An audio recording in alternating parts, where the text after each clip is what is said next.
Hello,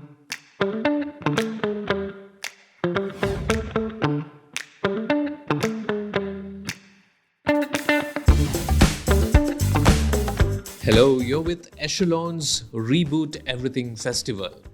And today we're discussing how to deal with the banks in the context of Sri Lanka's current economic challenges. And in the studio with me today are accounting firm EY Sri Lanka's country director Manil Jayesinghe and Dilshan Rodrigo, who is the chief operating officer of one of Sri Lanka's largest private sector banks, HNB. Gentlemen, welcome to the show. Let's start with the banker on the panel, Dilshan here. We've got a crisis in Sri Lanka that is a balance of payments crisis, a debt repayment crisis, we have a political crisis, we have a humanitarian crisis, and potentially some trouble at the banks. Can you tell us how the current economic challenges are impacting the banking sector? It's been a journey. If you take the last 3 years, right, we had the initial constitutional crisis, then followed by that the Easter Sunday issue, then came the COVID debacle, right? So over that period of time, banks played a big role in terms of supporting businesses. So initially, I remember at that time, we had almost 20% of our portfolio under moratorium, right? And then subsequently, maybe as recent as January this year or February this year, we had only about 2.5% of our portfolio in moratorium, which means that many businesses were able to come out. So their ingenuity, their resilience really, that demonstrated over the period, and we also supported them a lot in terms of how to get them back on track. But then what happened after that, the last few months in terms of the economic crisis, interest rates going over the roof, the exchange rate depreciating by 70-80% almost within a few months, all these aspects, inflation today at almost triple digit levels, all these have taken a toll, right? So now what we are facing is something very different, and we are in a stage right now where we are looking to see how many businesses will be able to cope, how many will need support again. So recently there was a circular that came from Central Bank asking us to support businesses on a case-by-case basis. So we are now engaging with these businesses just as we speak to hear from them, whether they are in the SME, whether they are in PFS, or whether they are in corporate banking, to see how they are going to be able to cope. So effectively, I think there are a multitude of factors. On one side, the challenge is liquidity. Right now, we are finding that it's very difficult to retain our foreign currency deposits, right? So there are challenges in terms of retaining that, and we, as you said, we have fiscal challenges which can also spill over to rupee liquidity as well. So the focus is really more on working capital loans, short-term loans, supporting people in terms of their day-to-day requirements. Then the risk of impairment, right? So impairments on a large scale can have impacts on capital adequacy, right? So you're looking at two immediate impacts there, which we have to manage. Then again, there are challenges on the stock market, the real estate market, the condominium sector. All these also have compounded impacts on our impairments. So today, the tourism sector, the construction industry, the transport sector, are three very badly hit industries. But many companies, particularly in the agricultural sector, trading, are sort of limping back, whereas we encourage a lot of the customers, particularly in import substitution, assembly, manufacturing, export industries, to really turn around. So overall, that's where we are right now. It's challenging times, and there are consequences if these situations are not arrested early. So, Manil, Dilshan did a task there outlining what the background that has led to where we are. It has been a challenging several years for the economy in general and for banks in particular. You possibly work with a lot of banks in the accounting work and auditing work you do, in the consultancy work you do. and then any bank looking at their balance sheet and income statement would find that several of those numbers are quite challenging for them. Can you sort of give us an overview in terms of balance sheet and income statement? What are those likely places that banks will find they have challenges? Yeah, so I think as Dilshan mentioned, there are 2-3 things which will challenge banks. One is primarily the asset quality. Right. So what he mentioned was certain stressed industries which will automatically affect the bank's asset quality. So it depends on how much you're exposed to each of those sectors like transportation, construction, convenience, tourism. So those are critical sectors. One thing that maybe Dilshan didn't mention is I also believe that imports. Now, Sri Lanka has always been an import-driven economy. Our exports only some 15% or something like that of GDP. So we have been primarily. So when you restrict imports, there are knock-on effects of that in the whole system. So there is that segment. I don't think any one of us has sort of quantified because it is not easy to quantify that. So primarily it's going to be asset quality. Say today the banks, prior to this scenario, the banks were showing about 4.5% as non-performing. Fitch the other day was sort of mentioning that it will go up to 10%. So now you can see the asset quality deteriorating. So one is managing this asset quality. Now, the issue here is I think it can be managed. It's just that you need a lot of effort in doing that rather than earlier you just kept quiet and things managed itself. So it requires some effort in that aspect, but it can be managed. It's about getting back to the borrower, working through with them, finding out where the tough spots are, and then basically trying to see how the cash flow can be improved and sort of recovering. So not that it can't be done. But the bigger challenge I think we are going to have is this. I don't think Sri Lanka, from at least the history that I know of, has ever got hammered on all sectors. Interest rates going up, inflation hitting triple digit or whatever it is, exchange depreciating by virtually 100%. Right? I don't think we have ever got hit at the same time. Some of these will, it'll happen occasionally, like one area, 2 areas. So then to come out of this, we are coming out of 2 hits also. Easter Sunday bombing and COVID. So that's where we are. So I think the first 2 areas is the banking sector that kept the economy moving, because I don't think our government has the necessary wherewithal to support the industry. So they were getting the banks to really support this equation. So that is one side of the assets. The other side of the assets are the investment assets. The investment assets are the treasury bills, bonds, which is domestic bond, and then we have the ISBs, which is international bonds, as well as the SLDBs. So banks manage their, asset portfolio in giving loans, and the other one is basically putting the excess funds into investments. So there again, there's a challenge. Managing that because of the current scenario that we are having. So the third factor is, stemming from these 2, is the liquidity issue. So sometimes you can prevent losses in this, but at the expense of compromising on liquidity. So the question will be how this equation is going to be managed going forward. Sure. Not that it can't be managed, but it's the challenge will be how we're going to manage it, because you're going to have liquidity issues on one side, and don't forget, when governments and banks starts giving moratorium, that adds to the liquidity problem, because under normal circumstances you would expect that those loans to get repaid and the money will come into the system, and then you will re-lend it, and there is circulation of cash going through. Now when you give extensions or moratoriums in any form, meaning whether it is the investment side moratoriums, because that also will come, whether it's the lending side, this will have an impact on the liquidity. That's why I said you'll be careful, because these 3 factors have come at the same time. So inflation is also going to have, I feel, inflation is likely to hit at the deposits also. See, if you look at Sri Lanka, this is my analysis, I don't have numbers today, a good part of our investments is retirement funds. Not necessarily like people sort of investing from their normal earnings and building an investment, there is a bit of that, but a good part of it, I think, is coming from retirement funds.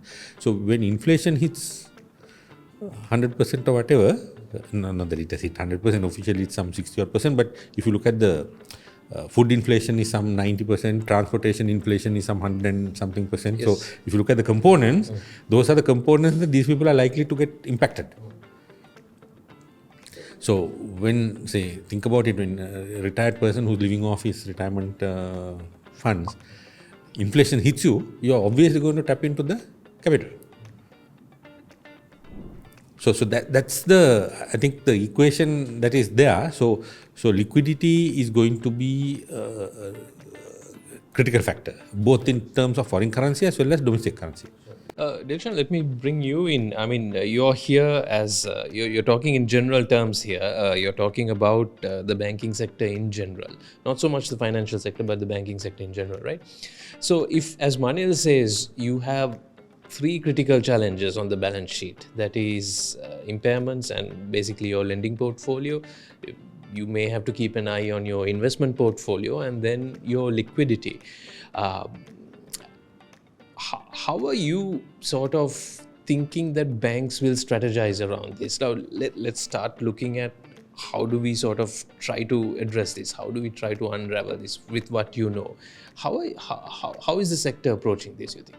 So I think all these three areas require a lot of granular focus. So if you start with the investment portfolio, right? As you know, banks have invested in the government securities, right? The dollar government securities. And today, when I last checked 2 weeks ago, the dollar government securities, the ISPs, are trading at a 40% discount globally. So that's what it's really worth, right? So how do you account for the fact that you have almost the bigger, more significant banks would have almost a hole in the balance sheet? That is this portion which is not going to be immediately realizable, right? So how do you address that? So would you so obviously you have the US investors and you have the local investors, or the global investors and the local investors. So the local investors, I think, have factored into some extent the fact that you are not going to be able to fully realize the dollar portion. So then in our case, it's very important that we get at least rupees in lieu of the dollars, and that commitment needs to come through, so that then we can actually understand and quantify the impact on the balance sheet and manage our liquidity accordingly. So that's one important aspect that needs to get addressed, and there are always challenges in terms of impairment. How are you going to account for it? Sure. Right? If you're going to take a very conservative view or the prudent view, how would you actually present that in your financial statements, and how much would that have an impact on your capital levels? Not only, not to mention your ratings, your rankings, all that can get impacted by that alone. So that's the investment. Then you have the impairment discussion. So impairment, again, is a very granular review. So you need to understand where is this impairment coming from. Sectors, segments. So many banks today have 30%, 40% of their portfolio in the SME sector. And SME is really the engine of growth for a country. Like 80% of the businesses, 90% of the businesses would be what we call MSMEs, micro SME segments. And these are basically the lifeblood. If you don't support, right, it can make a huge impact to the typical person's living standards. So how do you address that part of it? So as Manil mentioned, there are challenges there. So it's important that we look at each person on a case by case, by each business, and see how we can go the extra mile. How can the banks actually support the revival? Not just looking at, in the past, we would look at how to reschedule or restructure based on their cash flows. But now we look at what can we do? Can we create vision workshops? Can we support them with supply chain linkages? Can we support them in terms of networking with other parts of the businesses, so that we can introduce transporter to a manufacturer or a retailer for a agricultural person, or more importantly, help them in their exports. Really drive the exports. So that's an important KPI for most businesses right now to really now start taking the benefit of also looking at exporting, because as a country we have been really an importing economy. So it's a huge structural change that is required for the country, to move from a services-led country to a production or a manufacturing-led, made in Sri Lanka kind of focus. So that's a very important aspect on that part of it. But again, at some point in time, we realize that there is a stressed portfolio which has to be addressed. So there will be a time where we need to start thinking about packaging that stress portfolio and trying to see how you can get rid of that. Maybe securitizing that portfolio, find someone to buy it. So there have been instances in following the East Asian crisis, 30 years ago. Many countries actually did that, and there were many companies that came in and bought those stress portfolios from overseas. So how do you actually build in the right enabling environment to make that happen? So that's a very important aspect, so managing that. Then also we have too many banks right now. Consolidation also needs to come in, right? Recapitalization of banks may also be something that we need to think about doing. So these are all around the area of impairments. And the third area is liquidity. So I think liquidity is probably the most important, though I took it the last. It's really about confidence. How do you build in that confidence for exporters to bring their money in here and for the remitters to come in? Now, I think after 2 decades, we are very proudly proclaiming that we managed to achieve a balance of trade surplus, right? It's a great thing. Now, how do we continue that? How do we actually build on that? How do you address the structural issues so that people want to take advantage of the bargains that are there right now? Everything is a bargain, right? The real estate market is a bargain. The stock market is a bargain. Your interest rates are a bargain on your deposits. The government securities are a bargain. So this is a good time actually to attract funds into the country. And then that creates its own virtuous cycle. And if you do that, you'll kill the informal market. You kill the informal market, there'll be more money flowing through the formal sectors. And then you really, address the liquidity issue for the country. The potential is for us to actually have, if the real amount of funds coming to the country in terms of the inflows, the potential is to actually almost double our inflows from what we are getting right now. So unfortunately, that is the issue that we need to address. Manil, I'd like to get to talking about how potentially banks can approach accounting for these challenges or for the uncertainty. How do they recognize that in the books? But before I get to that, banks are tightly regulated because I suppose they work with a lot of depositor money as opposed to shareholder money, which is very unusual for a business. Except for banks, nobody else does that.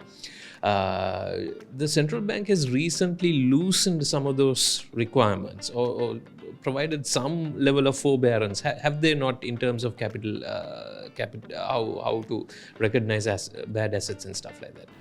No, they haven't done that, but I think they are in the process of reducing some of the buffers they've had, the capital buffers that they have. See, in good times, they have created some capital buffers right within the banks. Okay. And now they are sort of releasing some of those buffers, or they are being tolerant in some of those buffers, right?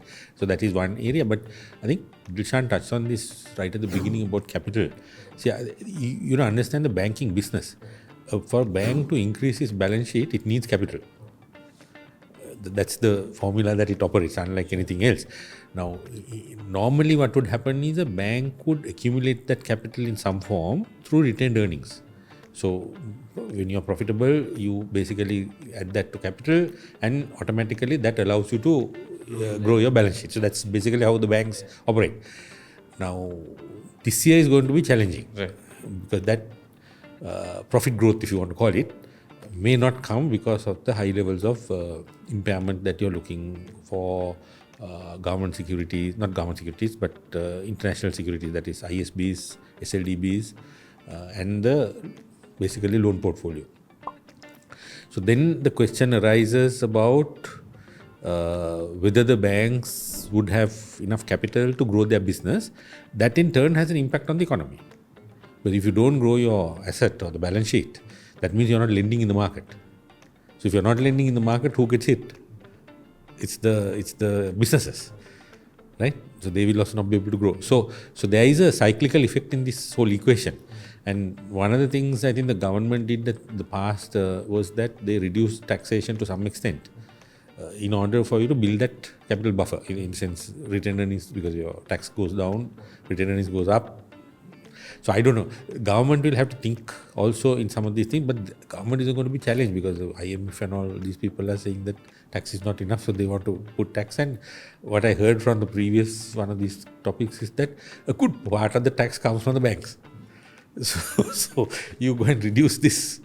How are they going to bridge this balance is the question, because from where are you going to get it? Businesses probably may not be doing too well, tax base is going down. So this is an equation that will have to get balanced in some form or the other, because one has an impact on the other. Sure.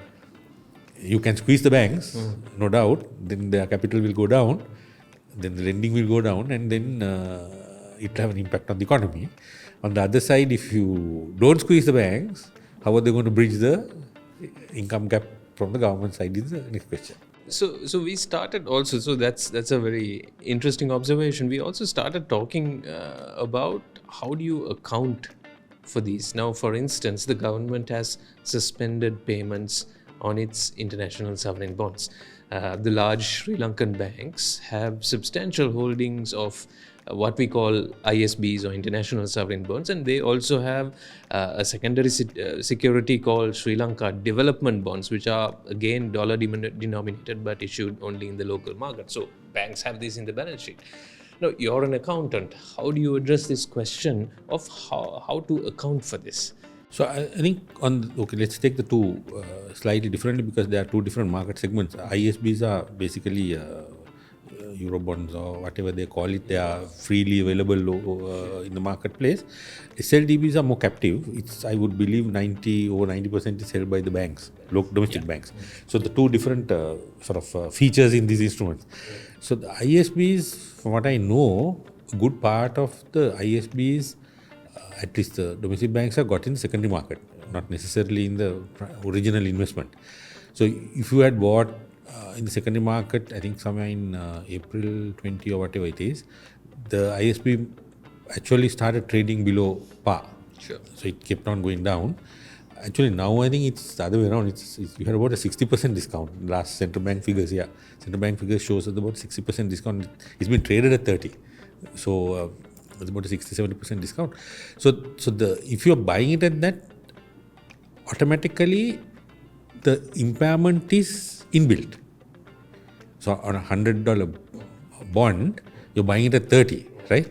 So automatically you have basically got that. So if you buy in the secondary market, but accounting, the issue here is when you buy that at a discount like that, you start releasing that discount over the period, because if you hold the bond to maturity, it has to go back to 100.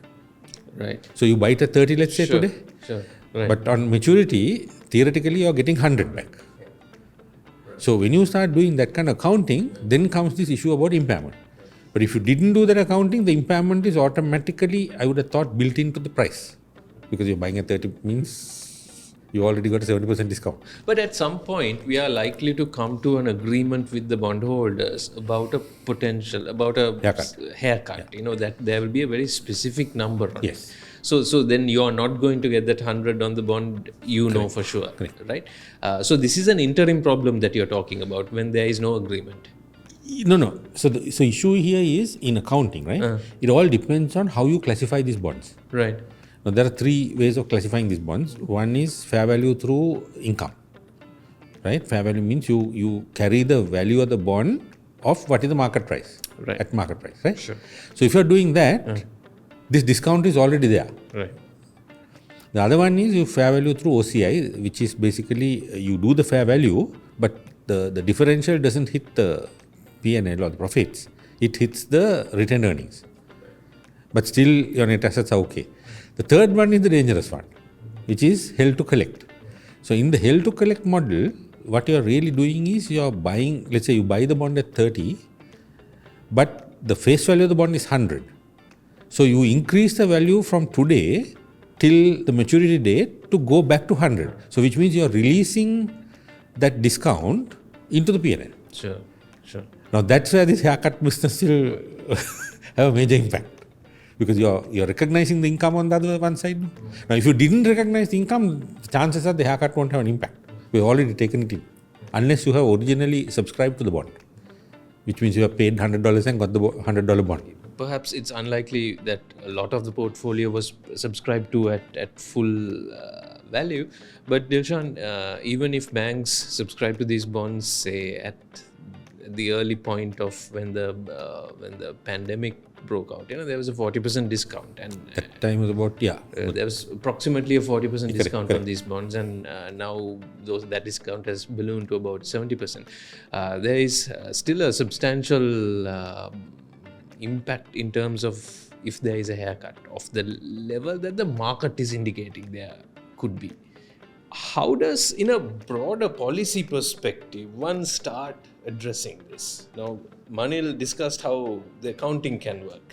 For those who can follow it, there is three potential ways, right? But how, in a broader policy perspective, how does one address this? As far as a bank is concerned, for a long time, people used to say, look, banks make a lot of money. Right, and we used to talk about the amount of money that a bank makes in billions, right? And what you realize is that in terms of return on assets, the numbers were very, very small, and that was something that everyone who knew would always say, you're talking about a 1%, 1.5%, 2% return on assets. So when you have to take this kind of impacts on impairment, both on the ISBs as well as on the SLDBs, the impacts, as a percentage of what you used to make as profits is extremely significant. So that has to be understood. So from a policy perspective, the accounting plays a significant role on your earnings, which in turn has a significant impact on your capital levels. Right. So again, more than that, people are used to banks making a lot of money. So, it's not excusable like in business where you can have a couple of years of losses or a couple of years of poor earnings in a bank like it is for businesses. Because ultimately we are custodians of a large numbers of depositors. All the depositors' funds are held in banks. So that's why it is, from a policy perspective, so important to safeguard the banks, right? And that requires swift action. It's very important. What do you mean by swift action? What do you broadly suggest, Dilshan? You not that we are going to hold you to this, but if you discuss broad ideas, what are the options? So, if the challenge is in terms of earnings and then ultimately spilling onto capital inadequacies, then the need for capitalization of banks could arise, right? And sometimes the chain is as strong as its weakest link. So all it takes is one bank to need that, and it can have an impact on the entire banking sector as well. So recapitalization of banks is something that we need to think about. Consolidation of banks is another important aspect. We may not need 25 banks, 100 NBFIs to operate in this small economy. We've said that for years. So now is the time for us to actually start acting on that. Again, the enabling environment needs to be in place to support that. So there are certain challenges associated with consolidating these institutions and making it comfortable for do you think shareholders will be more willing to consider stressed valuations, even under stressed valuations, consolidation now? Because potentially that has been a major bar towards consolidation, this valuations. So it's not business as usual anymore. Right. So I think shareholders have to realize that there will have to be some dilution of shares. There might be, again, don't forget, Sri Lanka is a very attractive valuation perspective with the rupee depreciating so much, to for foreign investors to come in. It could be multilaterals, it could be bilaterals. It's not a lot of dollars that go into investing in relative terms in banks to help in that. So there can be a lot of foreign monies that can come in and take stakes in some of these banks that may have these stressors. Then I mentioned earlier also about the stressed assets. How do you actually manage the securitization part of that? This concept of a good bank and a bad bank, and then packaging that bank and making it palatable for securitization, and then getting cash up front and then taking that time to be able to realize that over a period of time. So all these issues, or a combination of these things, need to be thought through. And from a policymaker's perspective, the important thing is to create the enabling environment for all of these things to actually happen. So we are talking about several things here, Manil. We are talking about putting together the stressed assets into, say, a bad bank. We are potentially talking about recapitalization. We're talking about consolidation, right? Let's unpack them one by one very quickly if we can. Let's look at this concept of putting the bad loans from the entire sector potentially into one entity, which is this so-called bad bank, which can subsequently raise money against these assets potentially. Why should that be an option, and what are the challenges to doing that? So actually, you mentioned the hierarchy. I would say recapitalization would be the last one in that whole equation. Okay. The first one is this: you need to release the cash from whatever the assets that you have now. Right. So which is basically this non-performing or Sure. how should I say stressed assets, right? So one option is what you just discussed, that is to put the stressed assets into a vehicle, and immediately you release the cash flow of that into the bank. So the bank can then get on with its business. That's one benefit to that. Second benefit is, let's assume that I mentioned 10%, which Fitch is rating the non-performing advances are going to be. So if each bank has 10%, now the question is, logically, if you have 10% stressed assets, the bank's resources are not focused necessarily on that 10%, right? Because you still have 90%, so you might not have the necessary expertise and whatever it is to really maximize the recoverability on the stressed assets. So that is why this putting it into a specialized vehicle will help, because the 10% from 10 banks will add to 100%, right? So you can have a team, expertise, whatever it is, how to restructure these, how to basically maximize to recover these cash flows, which that will have. The third factor is, you are then packaging this to a specific risk takers. So there are in the investment community people who would want to take that risk for better returns. But if it's within the bank, you're taking a weighted average risk. It's not necessarily in this particular. So you're allowing the investors to come into those vehicles who have the risk appetite for that kind of operation.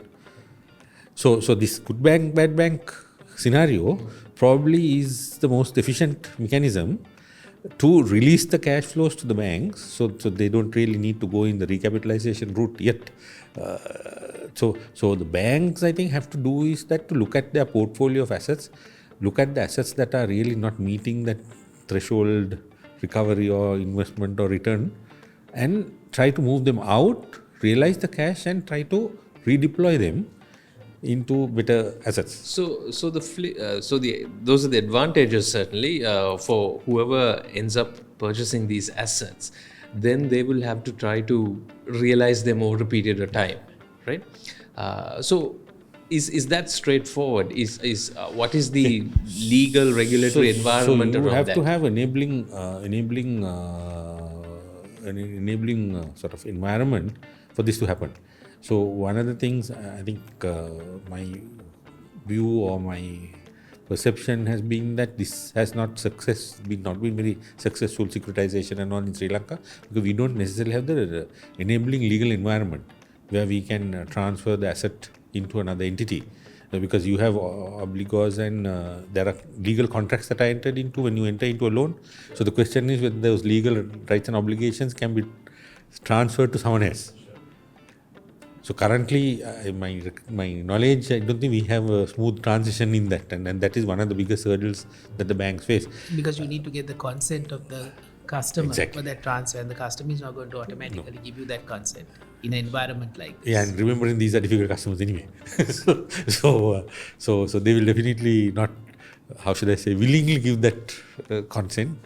You'll have to sort of coerce them a little bit here and there, which is the difficult part. So if you had the enabling environment where you can transfer the legal rights to another party, and then those rights will be now owned by that party, then I think it makes life a lot more smoother and easier. Sure. So that environment has to come in. Otherwise, this can't work.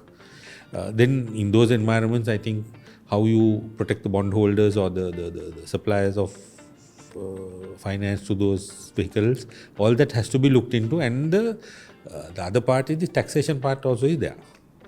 When you transfer assets from one to another, and then those assets starts gaining money from those in the new entities, there will be tax implications. So all these have to be sort of resolved to create a favorable environment for this to easily happen.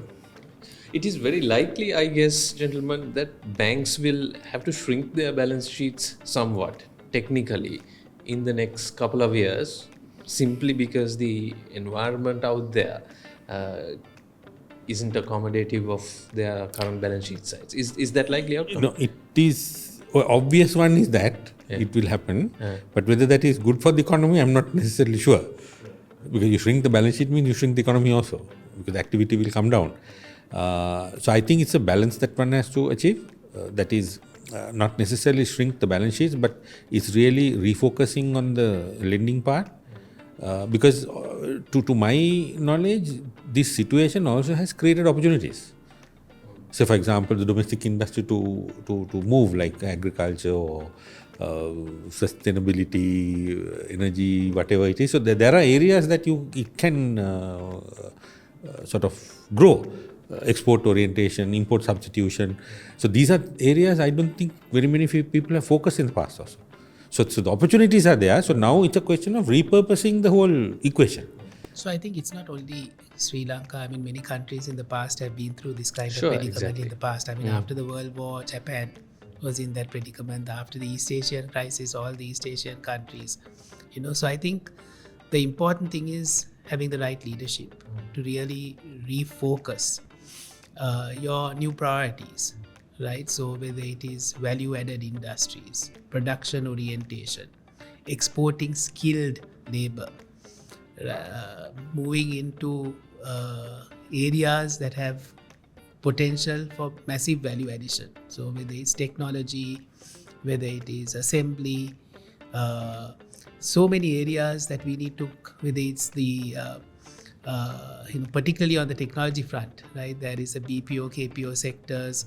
There are so many areas, where the freelancers economy, where there is so much opportunity for them to be able to develop their own programs and start selling it overseas. Manil, we have a principle-based accounting environment. It's not rule-based. You have to provide a true and fair view, I think, right? When you look at the principles that are in play that apply to this current situation, when you look at the principles and how they apply to this current situation, which ones are challenging to apply? If there is no rule, you have to figure it out, right? So as I think I mentioned earlier, these four factors coming in together is challenging anything, because one of the problems with impairment for banks or for that matter for anything else, they use what is called the expected loss model. So that means the losses that are in the future, not in the past. Invariably, in most cases, the past gives a good indication of the future. But today we are in a situation the past has no relevance when it comes to the future. Sure. So estimating some of these is challenging, no doubt. But as we move along, I think we will get better at doing it, because we still have to find the data, we still have to find the information, which is happening now. But obviously it will take some time for you to fine tune. Actually, this is one of the questions. I think the IMF team, when they were here, also asked the question about how the impairment is being sort of done. So what we said is, look, at the end of the day, it is clearly based on historical data, because that's all what we have to work with. But to that, I think many banks and many financial institutions, what they do is they bring in overlays. So the overlays are really to compensate for this, what's happening today. Sure. Right. So like through GDP factors or whatever, there are certain methods that you can use. But it's not only in Sri Lanka. Worldwide, this is happening. So no one could have predicted the Ukraine war, the impact of that it's having on the global economy. I think in certain countries now we are seeing signs of recession taking place in Europe and various other countries. So these are things which is the historical data doesn't have. So most people are doing this through what we call overlays, and that those are estimates of what we believe this situation is likely to sort of give rise to, or where we're going to end up. So that's how it's been done. I think, it's an important point that Manil brought up in terms of the future. I think we need to be much better at forecasting, scenario planning, and being able to think in terms of alternate scenarios, so that we start measuring the right things and then monitoring and following through, so that we get better and better at this. Of course, the world is becoming far more chaotic, much more difficult, but the better you are at being able to understand those underlying assumptions and how each of those pan out onto your numbers, the better you are in terms of being able to manage the future effectively. So that's an important tool that most banks need to have, whether it's on impairment, whether it's capital, whether it's earnings, to be able to think in terms of alternate scenarios. Traditionally, we talk about a budget. Right now, you're talking about rolling plans and the different assumptions that go into it. And then every time some of these things become irrelevant, then you have to rethink and relook at, and that helps you in terms of the overall quality of decisions you make. If you try to forecast the future, I don't take a stab at it, I would suggest. In what ways do you think the banking sector in Sri Lanka will be different to what it is today in, say, about 3 or 4 years? That's a fair way off. So one of the areas I think we didn't talk about is digitalization. So that's something that's going to be definitely on the cards. So today I didn't bring my purse. I don't carry my purse anymore because everything is on my mobile phone. So any payment, any review, any transaction that you do financially, now you can do on your wallets or your mobile banking infrastructure. So I think even the QR code today, the fuel stations, is a really good opportunity, because now everybody realizes the value of a QR code. So if I can use it to get my fuel, why can't I use it to make my payments? Why can't I get my collections done through that? So I think that's a future, and that will help in terms of taking a lot of brick and mortar inefficiencies of the banking system and make it actually far more affordable for everyone, and for the banks themselves, managing that organization with the least amount of resourcing. So today, a lot of our staff are actually working from homes, right? So why is the need for these huge buildings? Why is the need for all these transport infrastructure? A huge amount of ATMs, branches, so you'll have to reinvent that. But I'm not sure whether that's all going to happen in 3-4 years. But that is a journey in many parts of the world. It's already beginning to happen in a big way, right? So the future is going to be on the digital side, wallets and cards, right? So that's a very, very important aspect. Manil, take a sort of finance or accounting related view of the same thing. If we are looking at banks in certain ways in terms of their balance sheet, capital, etc., how do you think they will be different in a few years from now due to the current challenges? I think Dilshan's point, this one of the problems with banks, at least in Sri Lanka, is that the intermediation cost is pretty high. So through automation and digitization, whatever you want to call it, I think you can bring this intermediation cost down quite a bit. We have come down quite a bit. I can remember when I started doing banks, the intermediation was like 8-9%. between the lending rate and the deposit rate. There was about 8-9. Sure. Today, I think it has dropped down to about 3% or whatever it is. So it has come down quite a bit. But once again, a lot of it is going to come down through digitization. And I think the impetus of that was given to us during COVID. We had no choice. It just dumped on us, right? So it happened. And now with this current financial crisis, it is further enhancing the fact that we need to go down that road. So I think that's going to be one of the key areas that banking will. So today, if you want to borrow money, you have to go to a brick and mortar branch, talk to the lending officer or the relationship manager, negotiate with the guy. But in most countries today, now you don't have to do that. You get on the app and you basically apply for a loan or whatever it is. And so it's going to move there. I'm not saying it's going to be 100% going to go there. There will still be relationship banking, maybe the large relationships or whatever it is. But a good portion of the retail side will, I think, move towards digitization. So this whole equation about having, so I think Bank of Echelon has some 600 or 900 branches right around the countryside. Whether you need 900 branches in a small country like ours, debatable. So it's going to change. Of course, I think there is the difficulty will be from the customer side. The younger people, like I consider myself somewhat young, so don't mind doing all these transactions, but there is a bit of a crowd which still wants to go to the bank branch, talk to the bank branch manager, do their transactions. So it will take a bit of time for that transition to take place, but it will, for sure. The banking is also going to be somewhat challenged because there will be other players coming into this equation. Now, currently, it is very, very, how should I say, there is a very strong boundaries surrounding it. Tomorrow, if you want to start, you can't, right? But now what I have seen and heard in our local market, there's a lot of guys who are in this game. They're not raising deposits.